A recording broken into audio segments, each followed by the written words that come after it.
welcome to another session of the Imo Economy Study Network webinar series. My name is Kenneth Amechi. I'm a professor of sustainable business and at the University of Edinburgh, and also a professor of sustainable finance at the European University Institute in Florence. In addition, the Chief Economic Advisor to the Imo State Government, and I'm happy to welcome you to today's session, which I'll be anchoring with Dr. Jude Nzako. Doctor, you want to introduce yourself? Good morning, everyone. Dr. Jude Nzako is my name, and I'm currently the Director General for Imo State Investment Promotion Agency. You're welcome. Fantastic. So I guess we also have the Honorable Commissioner for Arts and Culture with us, Dr. Uche Ohe. So Doctor, please, can you say a word or two of introduction? Good afternoon, good morning, gentlemen and lady, and good morning to all participants. It's my pleasure to be here, and I look forward to interesting exchanges there. Okay, fantastic. So today the session is on hospitality, and Imo State is known for that.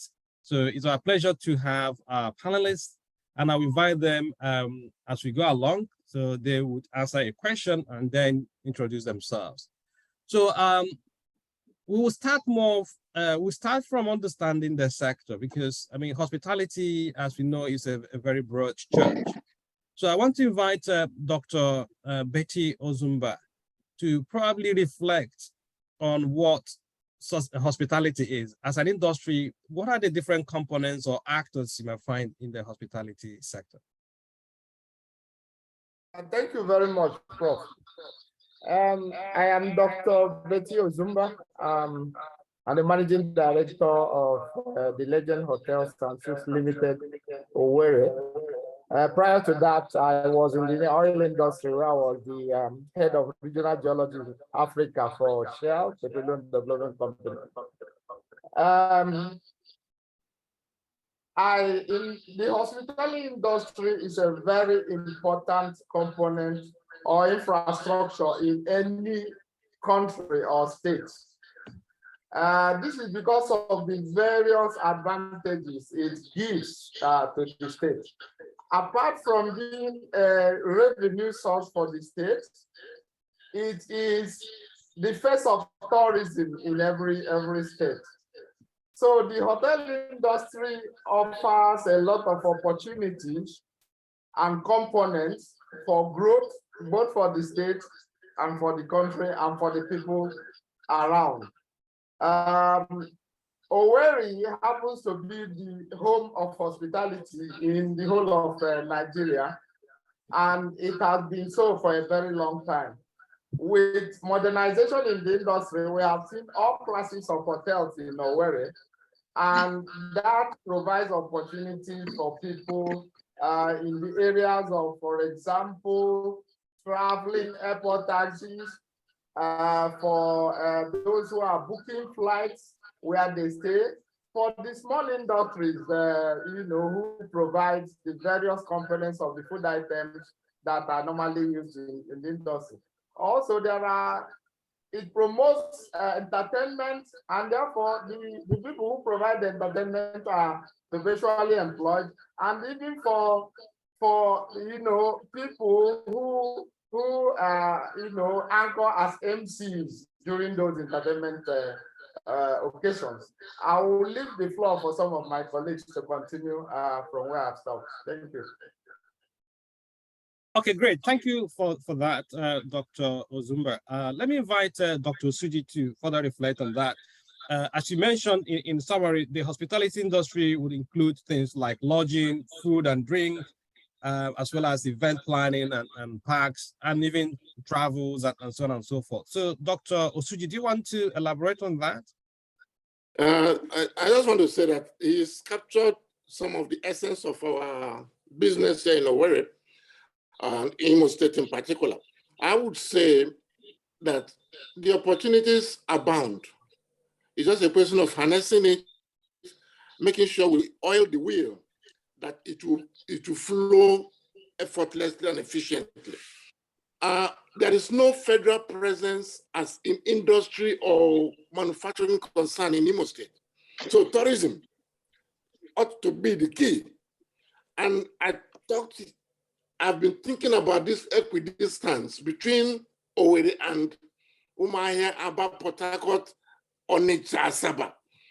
The serenity of Owerri is just wonderful. The air is something else. And we have one of the best facilities in Imo State, golf course. So when you come into Owerri as a tourist, it helps the local economy. We don't import our fish. We don't import so many things, vegetable and all that. All these things are abound here. It's just a question of harnessing it and making sure that every player knows where to get what within the geopolitical geozone of Imo State. I am very enthused with what he said about the opportunities in Owerri. As this discussion goes on, I think we will have other areas to chip in. Okay, thank you, Dr. Siji. I think we'll be talking about opportunities from more like an abstract sense, but I want to get really practical here because at the end of the day, the essence of these seminars is to break these opportunities down to the point that the average person can understand and plug in. So think about our youths who are unemployed. Think about investors who are looking towards Imo State. Let me turn to Mr. Alex Emeziem here and ask the question specifically, what opportunities do you see in Imo State when it comes to hospitality? And what would you advise a youth who is interested in this space to do, or an investor? Okay, thank you, Kenneth. Good morning, everyone. Morning. Okay, as the name goes, hospitality has to do with where you have a good time. And Imo State has comparative advantage in the hospitality industry, unlike Aba and Onitsha. That advantage is mainly in commerce. The opportunities abound in the sector. One, like entertainers, because this is a place people come to relax, to have a good time. And what does it go with? It goes with music, it goes with concerts, it goes with supply chain, because the people who are coming in are coming to eat, like Mazi Ozumba said. The fish, the chicken, all those things that that people consume here, they are no longer imported. They are fresh. So in the farming sector, there's an opportunity there for anyone who wants to do that. In the entertainment sector, there's also an opportunity for people who want to get in. And in job creation is massive. You'll be amazed at the number of people we employ. Some industries don't have that because it's a job that requires a lot of manpower, a whole lot of manpower. So the job opportunities abound. I guess we're not talking about challenges yet, we're talking about opportunities. But maybe when we come to challenges, because there's also there has to be an environment for the hospitality to thrive. And that environment can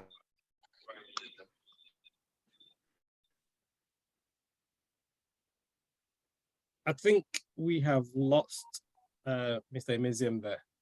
So, but okay. before I move on, I think we're talking about the challenges. We still come back to the challenges that you mentioned. But do you want to quickly introduce yourself so that also people know who you are? Okay. Sorry. My name is Alex Emeziem Jr.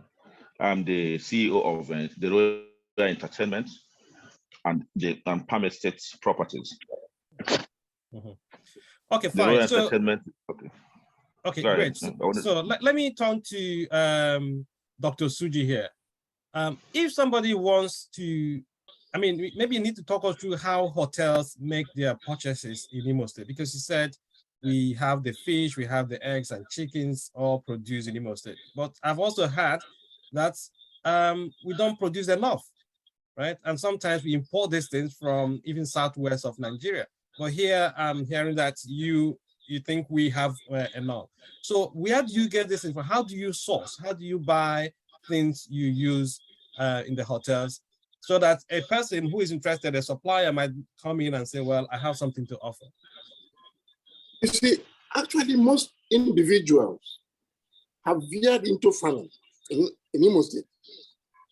I have brigadier generals, major generals, commodores who are into farming. And in the course of interacting with your fellow Immunites, you get to know what each and everyone is doing. I don't think I have ever imported anything about chicken or eggs. They are locally sourced. I have not imported anything about fish, whether dry or fresh. They are locally sourced. And these things are not reported on the table. These are people doing their things at their low level. But when you get to know, and we buy these things based on weight, and when they know your weight, they begin to work towards achieving that weight to sell to you. And it is— Dr. Suji, let's get practical here again, right? Yes. So you run a hotel business, right? Yes. Okay, so when you make these purchases, do they come to you or do you go to them? And which part of Imo State do you normally get these things from? Now, okay, I get my fish from Obinze. I get my chicken from Nekede. I get my eggs from Nekede also. And I also get near Olakwo, I also get chicken there. So these things are in Imo State. My hotel is— So do you go to them or do they come to you? So do you— they bring to us. When we run short, we go to them and pick up what we need. But Obazumbier is not far from our as Obinze or so why is it that throughout that Obitoli, Ikedru side or Mbise side, nobody's coming to you? No, Obinze. I mean Obinze, not Obianze. I know you're talking about Obinze, but I'm also saying that somebody can also do the same thing in Ikedru or Mbise or Mbitoli, right? So this is my point. There's an old boy at Mbise. When I want snail, I go to him. When I want some chicken, at times I go to him. The suppliers are there. We have their numbers. We call them. Are you coming to town today? Let us have about 80 kilos of chicken or 120 kilos of chicken. And they will bring it fully dressed. You do the weighing and then you pay them. So these things are bound, but I am looking at it from your questioning. I'm looking at it at the state level. I don't think we have data on how the production level of these individuals or these small corporates. We need to have data so that if A, Mananata is buying and B, maybe Bon Hotel needs chicken, goes to that data and say, oh, this will have chicken, let me order through them. And these things are very, very fresh. Vegetables, where I play golf, we have farmers here, I buy Ogo, as fresh as anything. This economic activity is not yet on the table as being reported officially. So what you're saying there is that there is an opportunity for a young man or woman who can do the data analysis aggregation, even to showcase where these things are and the kind of, yes. It could even be a website or an app that the hoteliers or people who are in this business, or Imo State, can tap into and see the demand and the flow of resources, right? Exactly. Yeah, so there's an opportunity there for someone. You see how we are coming down to the opportunities. I'm very, very happy about it. Okay. And Dr. Zumba, do you recognize this opportunity that Dr. Suji has highlighted? Yes, the opportunity actually exists. Like you said, there are small scale producers. I can tell you I'm an adjunct professor in about 3 or 4 universities in petroleum. But what I see, the lecturers have been on strike for the past 6 months. Most of them have engaged in agriculture. Most of them, especially into animal husbandry, they are doing very, very well, especially in fisheries and chicken production and eggs. Now, it's an opportunity for somebody to maybe do a study and we get it together, like you said, and have a website where you say, okay, I want this quantity UNICEF is coming for a seminar in my hotel. 100 people will be there, and we need to serve them 3 times a day. Can I have, 200, light or prepared ones? And those ones will be done. How it is done now, it is still in the local way because we know those who are producing, we call them and they supply the various hotels with what they have. And like you said, for those in Ikedu and Dundee, for example, there are some people during end of year parties when they need something like palm wine. You go as far as to get the type of palm wine that they want to use for their end of year activity. So there are a numerous opportunities for those, and the opportunity, for example, for those palm wine, instead of being in the local kegs, they can be bottled, and then we have them sell like beer or minerals. If somebody has taken up a study to preserve them and make sure that those work. I think what you both of you have said in essence might mean that you go to individual farmers or individual producers. And if you look at it from an economic perspective, you have what you may call transaction cost, because the transaction cost is also part of the search cost, right? So Dr. Suji, you will find the palm wine tapper, and Dr. Zumba will find the person who does vegetable. But what if you have what you may call aggregators? So people who collect this, and so you're talking to a one-stop shop as opposed to talking to different collectors or producers in that sense. So it could be that there is also an opportunity for a single large buyer who can now sell onto the hotels and other people who use these things, right? Yeah, that is very good. But in our society, this supply chain now makes it, if you get that aggregator, there is an added cost to that, and that may not be very good, but it will be very easy to reach. So it will be to weigh the advantages of talking to locals and the cost or the opportunity cost of getting one person to do that. Yeah. Okay, so Dr. Jude, I don't know if you have any thoughts so far. Yes, Prof. Just been listening. I think so far it would appear that the opportunities that the panelists are referring to, who was around just the food and beverage, but there must be other opportunities for instance, in accommodation. For this program is about hospitality and tourism. So there should also be opportunities in travel and the tourism itself.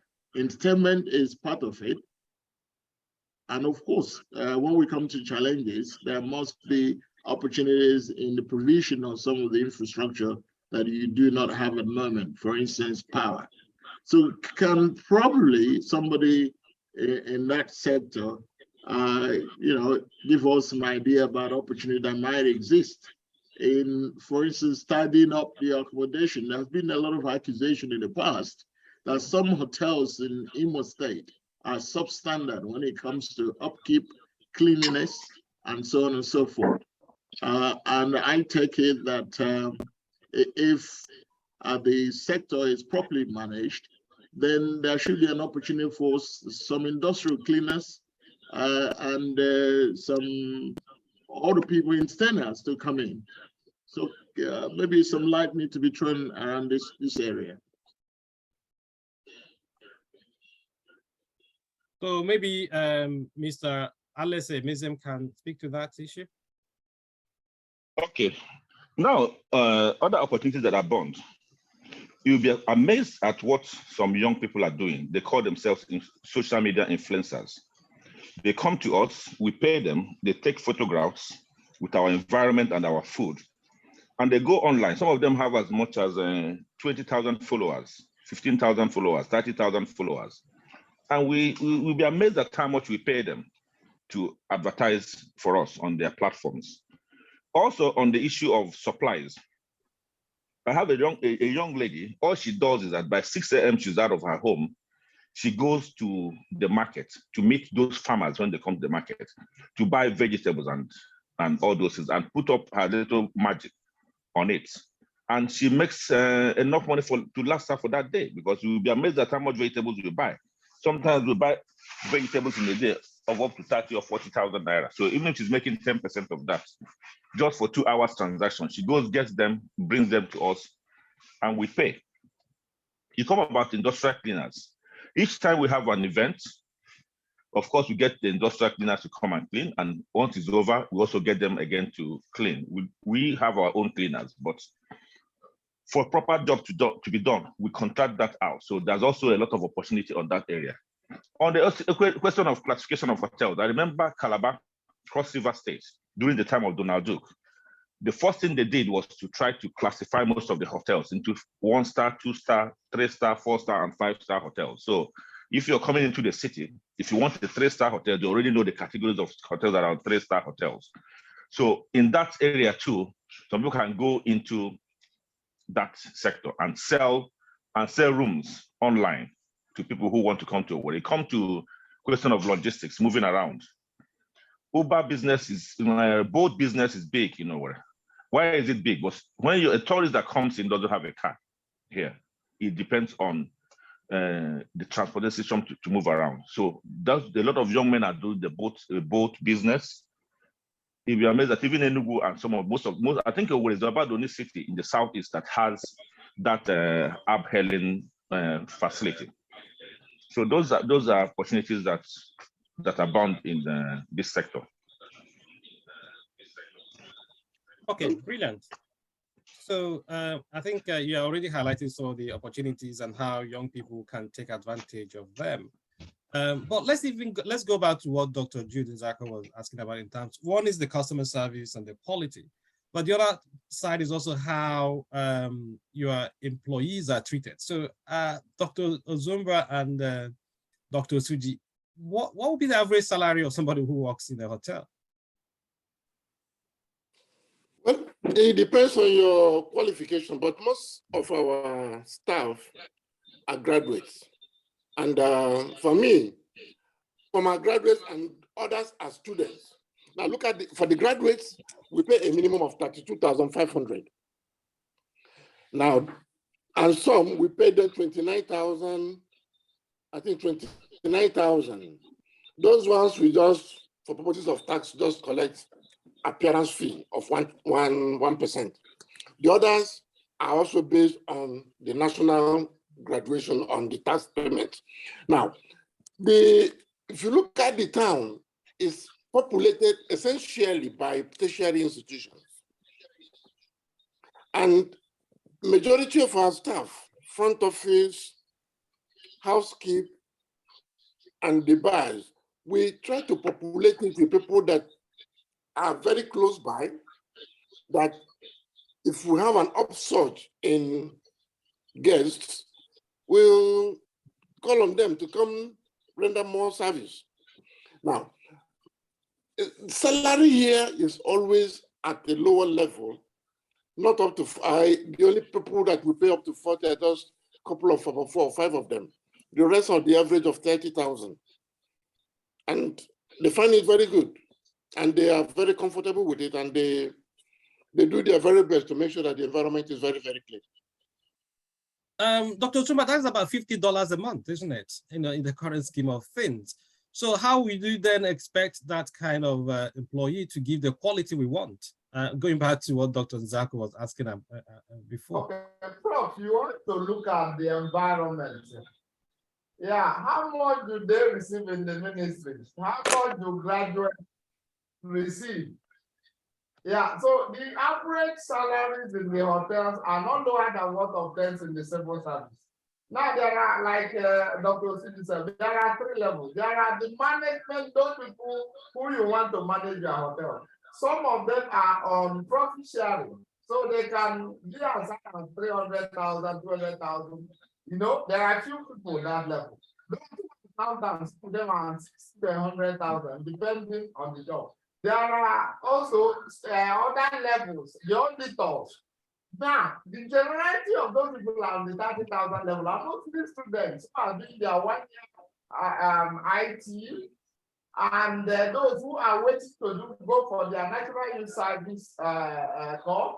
And you find out that that gives them an opportunity. As a student, when you are doing your 1 year assignment, they are coming. And that the only cost it does, the only thing it does is that there is a high turnover. But the essay to the governor on safety, they have visited all the hotels and actually taking a lot of audit for audit purposes, and are now about to issue a certificate to say that this hotel is of this level or that level. I can tell you that that one is going on with the government support. Then the other areas you will talk about, even apart from salary, is now we use a lot of big blankets and duvets. We don't big what you call that cleaning services that can handle them. Yeah, we don't have. So that's an opportunity for somebody to set up a big big dry cleaning center. And then the reason why we don't have them is power. And that brings us to the opportunity to have an alternative power supply apart from NEPA and the generators, given the very high cost of diesel in this environment. Okay, thank you. We'll come to that, but let me turn to Dr. Jude Nzako. He has one or two things to say. Thank you, Prof. I just wanted to, highlight some area that it looks like we're ignoring. Hospitality offers service. When somebody leaves his home and he comes to a hotel to lodge for a night, he's looking for comfort. He wants to be pampered. He wants to breathe fresh air. He wants to be treated like a king or a queen. And that starts from the time he enters the hotel and he wants to book for a night or a day. Do we have facility in place to train, especially the front desk staff? I hear Dr. Ozumba earlier on stating that they make use of students, youth corpers, and so on and so forth. Do you train these people? Would you like to have a pool? At least when these corpers or the students approach you, you send them to a pool or somebody who's a provider, training provider, that can prepare these people for you to go there and pick somebody that is trained, that can offer your customers the quality service they desire when they come to a hotel. I think if you can do that, there'll be an opportunity for some businessmen and women out there in Imo State to pick it up, prepare these people for you in advance, rather than using people who are not trained and who probably will not fit into your objective of running a hospitality outfit. That's my position here. Thank you. I think another opportunity is asking them directly if they train their staff, and if they do, where do they train them, and where do the training providers come from? So, Dr. Suji, do you want to attempt that question? Yes, I can attempt that question. I'm a chartered accountant, and I have done consultancy quite a great deal. Training front office staff or training laundry staff or housekeeping staff is not rocket science. Occasionally, what we do or what we've done, we get people from Lagos, come to where we give you 2, 3, 4 days accommodation free. We'll still pay you some good stipend, train our staff. And those people that have been trained are now the fulcrum on which this. So why do they need to come from Lagos? Let me interrupt you there, right? Why do they need to come from Lagos? All the way from Lagos? Yes, that place, the field is defined. You know them. You know the job they do. So there is an opportunity for that in Imo State. Is that what you're saying? Absolutely, there's an opportunity for that. But there's nobody on the platform, either the hotel association or the directors platform, that say, I train hospitality staff. No, if it's got, it must be a new one. Now, if we have that base, I don't need to bring somebody from Lagos. It's just a question of come and pass on training to my staff. But in any case, as they do come, orientation programs are organized for all of them. And they take 2 weeks to be orientated in all the various departments before we say your competence fits into the front office or housekeeping. Because when you talk about housekeeping, it's not necessarily keeping the room tidy. The level of honesty demanded in housekeeping is such that if a guest forgets a wedding ring, if a guest forgets a bangle, those things are very, very essential to that guest. We make sure not only do we collect it, we reach out to them. So please, did you forget anything in room 201 where you stayed? And when they check, they say yes. What is it?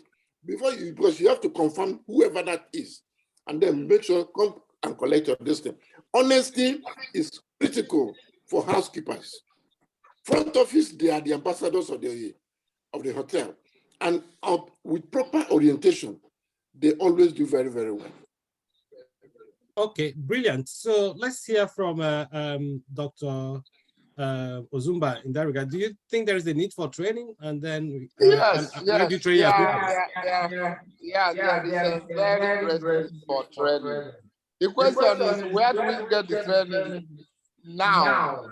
Okay, like Osubi said, they're there in Lagos, they're there in Port Harcourt, they're here in Norway. There are a group of some people who have managed hotels, who have formed what they call consultancies around, and they bring proposals to you to tell you that they will teach your hotels on food safety, and they will teach them on courtesy to customers and so on. And another area that we are not mentioning is the computing services. Most hotels like mine, nobody can work without a knowledge of computing of the computer. I live partly in Houston, so half of the year I'm not in here. So I'm able to see what they are doing themselves, the rooms, the bar, the swimming pool, and areas like that. So every one of them must be computer literate. That means before you come here, you train yourself in computing. Before you are introduced to the software which the company uses to monitor their system. So before the pandemic, there used to be many. Also, there was a catering school that used to ask us to provide spaces for their students as an industrial, what do you call it, an industrial knowledge for the students. I don't know whether they are still around, because the last time they came was before the pandemic. Because Owerri before used to have a lot of catering schools. Yeah, the downturn which we are trying to see whether we can come out from, it has affected quite a lot of them.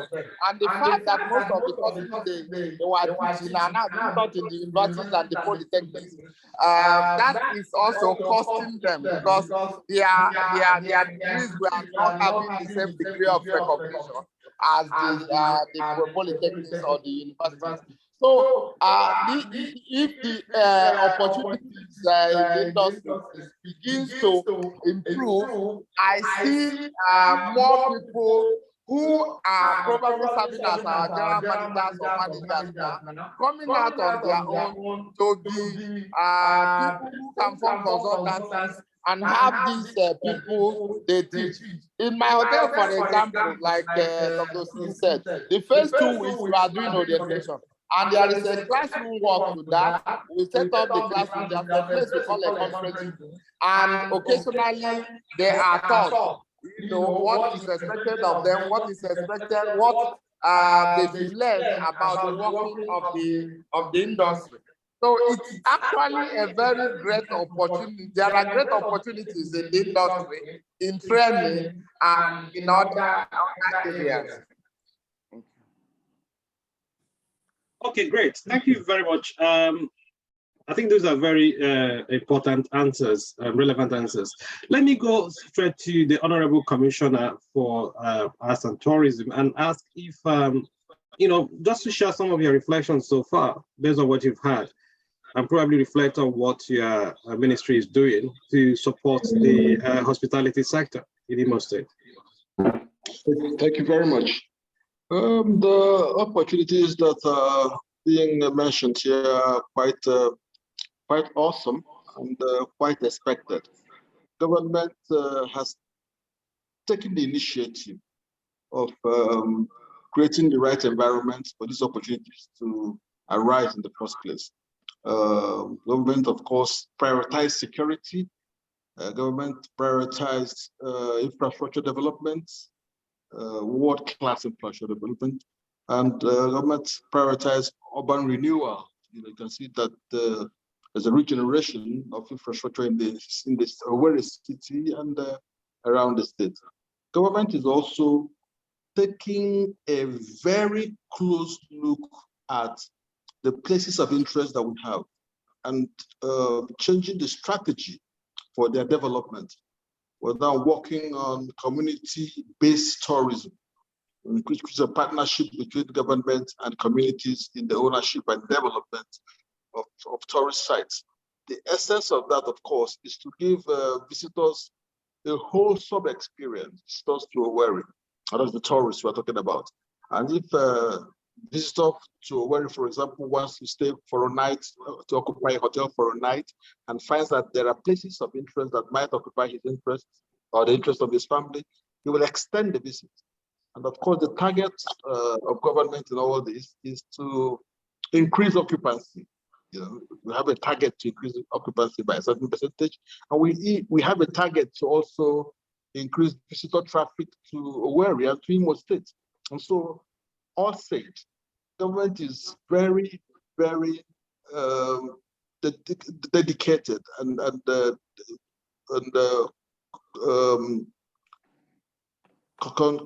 concerned that the tourism environment is improved.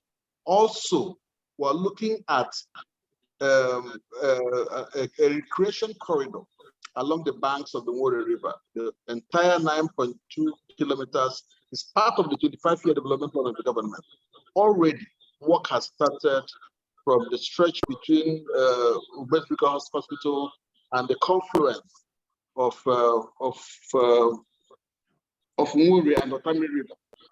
And so what we are trying to do is to give a new experience to visitors. And when we talk about visitors, we're talking about tourists generally, including domestic tourists. So we're developing gradually or redeveloping the places of interest that we have. All these will also create new opportunities, because when you look at the development of the reconstruction of Owerri to Olu Road, for example, from Owerri to Olu is a whole new experience with the straight lighting, and it creates a seamless connection between those two cities. And the same thing is being done. And what you find is that all the hospitality operators in Owerri, for example, who wish to buy things, and a lot of things have been mentioned that they want to buy, they want to use in the hotel, access to these things is increased. So we're trying to deepen opportunities, increase opportunities, expand opportunities.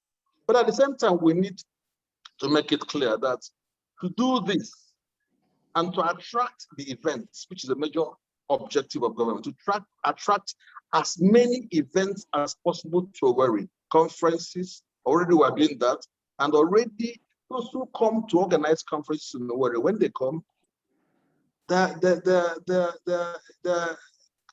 surprised, because what they see, what they hear on social media, what they hear in the media is different from what they see. They see a serene and calm Owerri.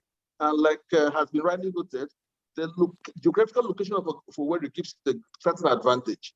And so what we hope will happen in the future is that those who demarket Owerri on social media, who are also our sons and our daughters, should desist from doing so, because they affect the hospitality industry adversely. And some of the time when we have lesser visitors to Owerri, It's not because of anything, but because of what our own people are doing. The marketing Owerri. You know, scarcely do we see young people showcasing some of the exquisite sites and hotels and infrastructure that we have in Owerri. We have lovely places to stay, to eat, to wine, to dine, and to have fun in the evenings, and to see there are exquisite sites, you know, I mean, apart from the zoo, the Oguta Lake, and there are historical and heritage sites we have in the world that are very many.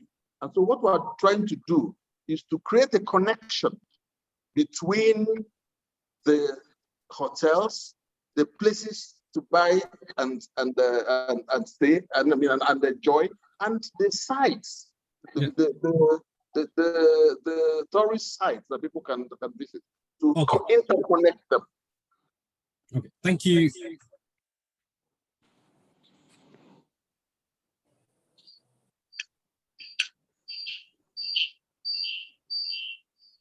So thank you, Honorable Commissioner, for that. Let me go to Mr. Alex Emeziem.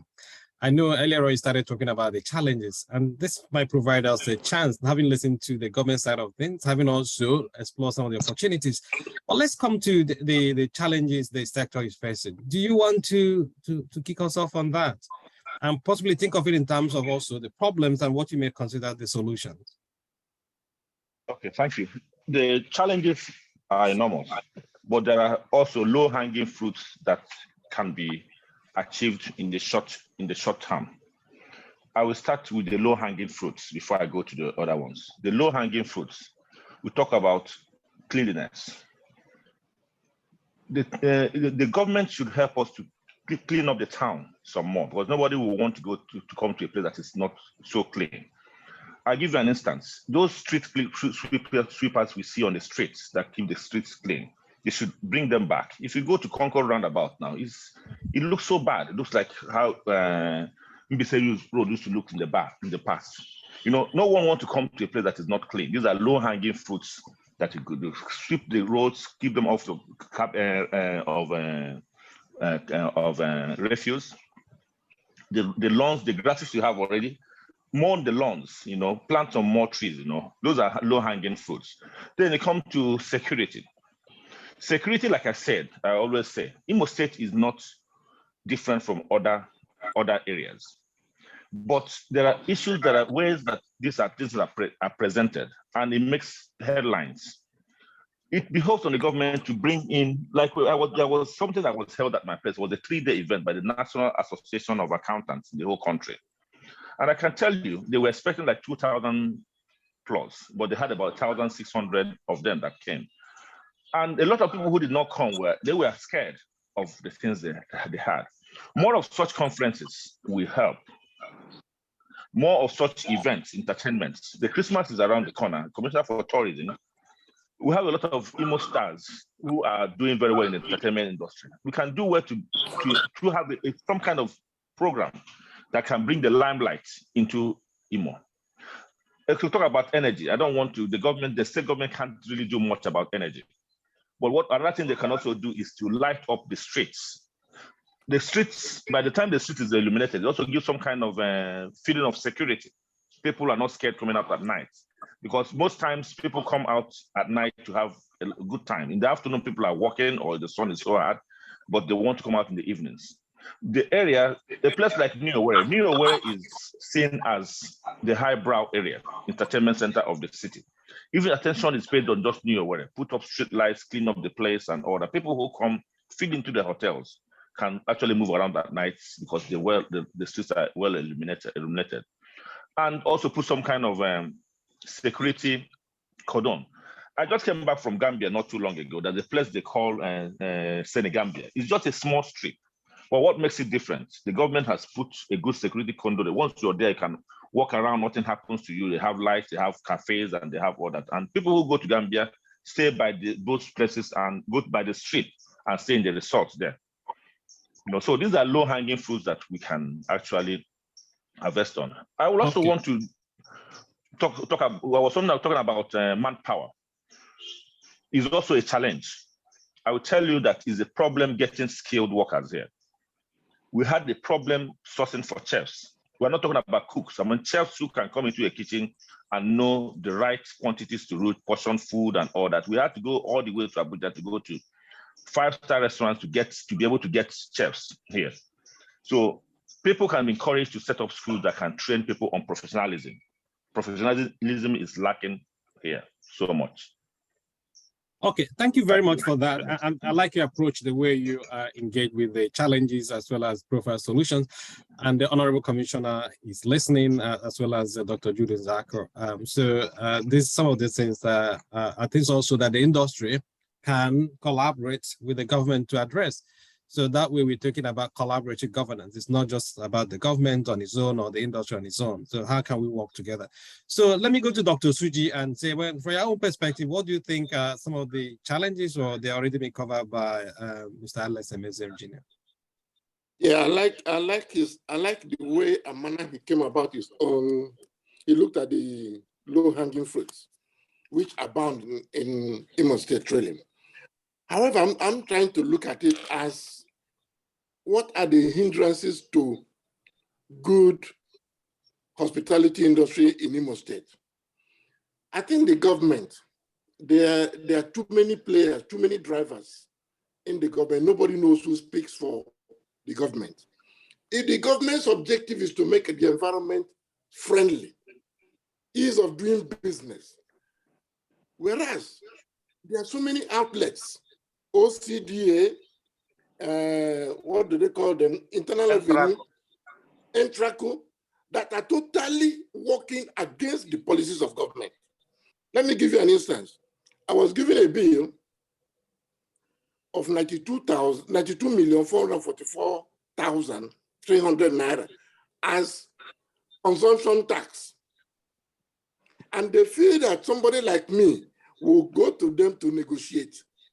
What it means, at 5%, I've made it making a turnover of 1.8 billion in Maranatha 54 rooms. Even if I sell my rooms at 200 naira per room, I can never achieve 1.8 billion in a year. So look at, I went to, these guys came around with Mopol and everybody, OCDA, that where is my building plan? I asked the general manager, who is responsible for approving building plans in Imo State? He said they are. Assuming I have lost my own, can I get a certified copy from you? How dare you leave your office? You are looking for cheap money, coming to harass me and my guests with mobile police people having guns, coming to a hotel environment, making all manner of noise. Or go to Entraco. You're asking about fumigation. You make a law that hotels should be fumigated. Are you the one to bring the fumigator? And that's what they're doing. They make a bill of 250,000 for fumigating a hotel. So the commissioner being here is something that the government should take closely what he is going to tell them. If the government is moving in the direction of going forward, the players from the government should not pull us down. People like me, I don't like to argue with anybody. Let the court determine so that you know your parameter, you know your boundary.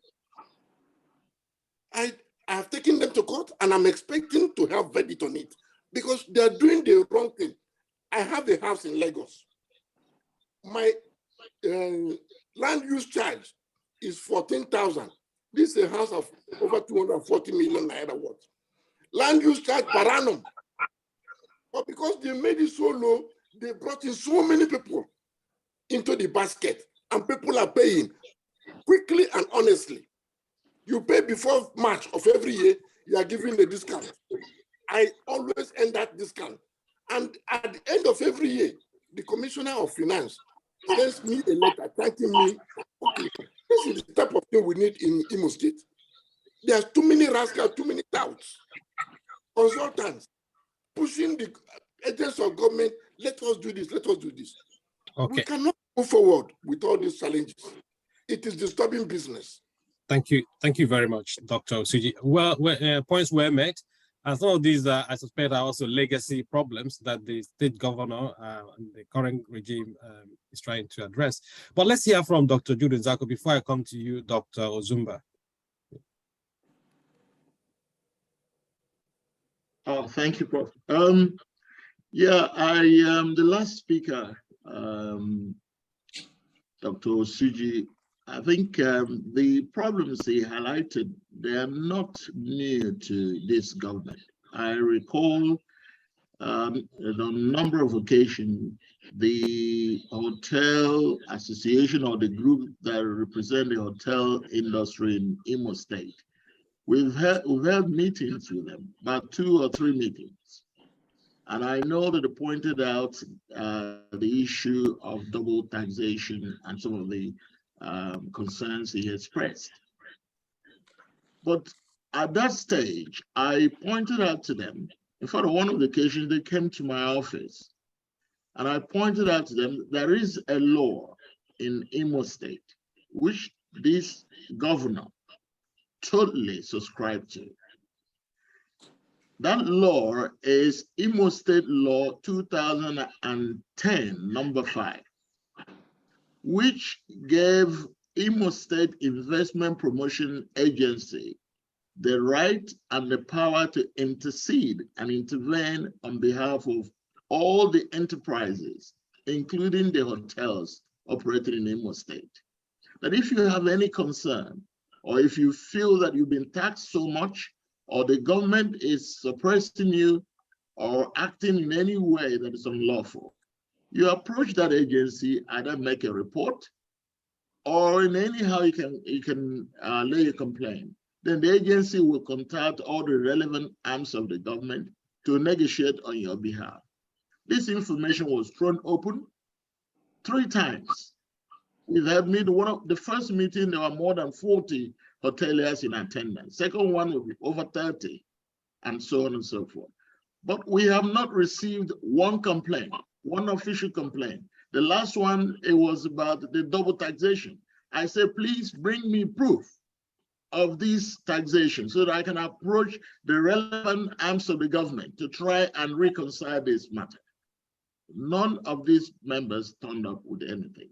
So I think we can resolve the problems in Imo State because both the hoteliers and the government, we are all on the same page because we want the good things to happen in Imo State. In fact, the hoteliers, they're the most important, the most functional sector in the economy of Imo State.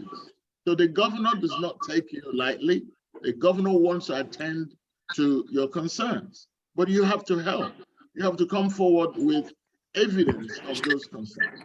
That's what I can say here. Okay, fantastic. I think that there is an opportunity there, Dr. Osuji and Dr. Ozumba, as well as Alex Emezium, to speak to Dr. Jude Nzako, who's in charge. He's the DG of Imo State Investment Promotion Agency. Dr. Jude, you may also want to leave your contact. I mean, my office will come to you and we see how we can make this available to our participants and those who are listening to us.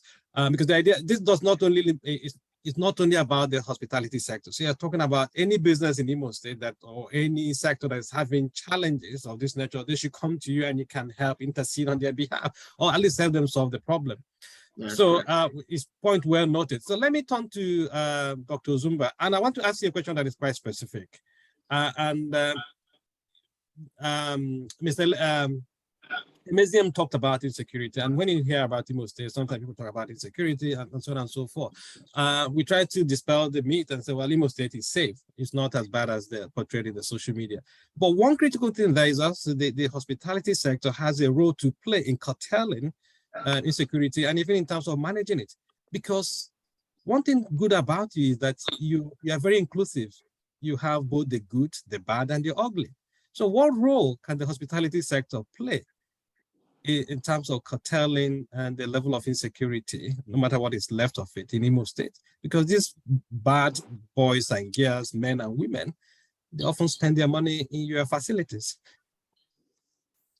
Okay, very good question. Yeah, very good question. The hospitality industry plays a very big role in crime detection and crime reporting. To start with, local hotel. Every hotel has a direct line to the DPO that you have. Every hotel also have police attaches to the hotel. And the police, most of them are in mufti. And they report to their divisional command whatever happens in those hotels. When activities are happening, especially at night, they are always present to make sure that there are no cult-related activities. We in the hotels, every day we go to the DSS office with the list of all the residents in the hotel, and we send it to them with what they do when they can and when they will go. So it's a daily thing. So like this morning, we have sent the one of yesterday. Even on Sundays, so this is done. The police also, normally twice, sometimes 3 times or 4 times in a year, quarterly, they bring hoteliers together and talk about security. We formed this gathering because we made it possible for the police in some of the areas to come and train the staff, the security staff, on symptoms of insecurity.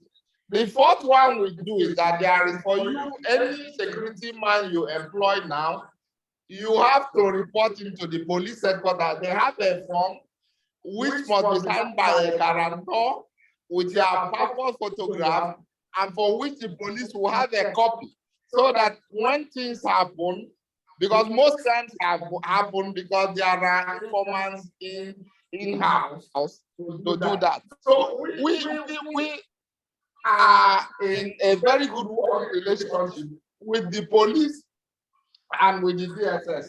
That I can tell you very well. So that is the area that is how we intend. Again, we advertise the activity of the hotel in the radio, and then in some of those advertisements, we make it clear that the place is safe. Yeah, but like I said, you asked me about the role of the hotel.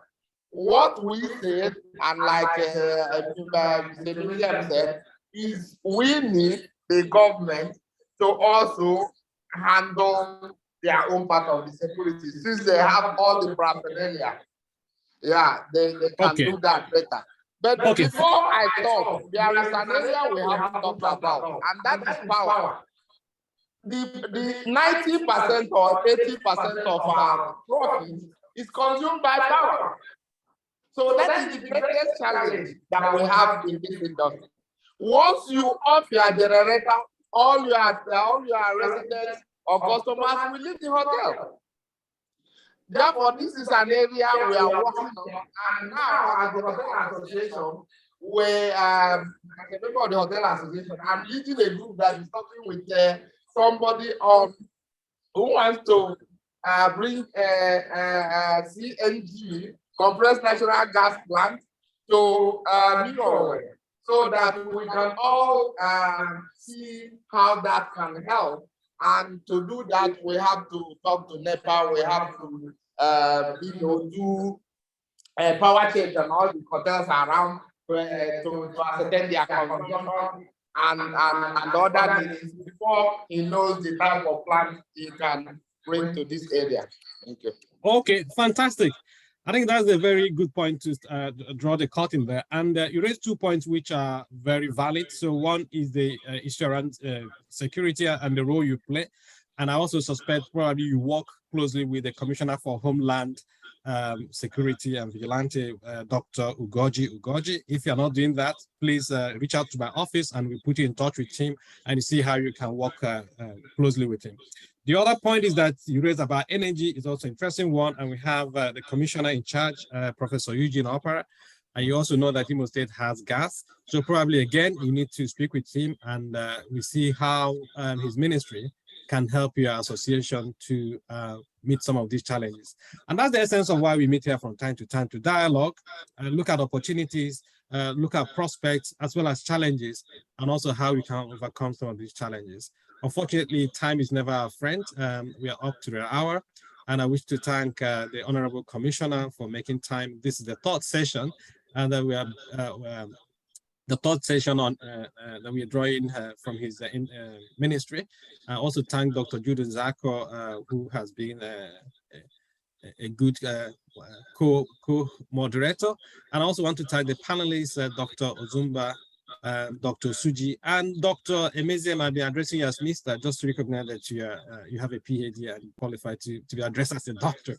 And also my team, Jovita Agu and Adeza Shaheme. We also thank the radio station, Orient FM, as well as Oziza FM, and all those who have followed us on social media platform. Thank you very much, and see you in the next 2 weeks. Have a nice weekend. Thank you. Thank you. Thank you.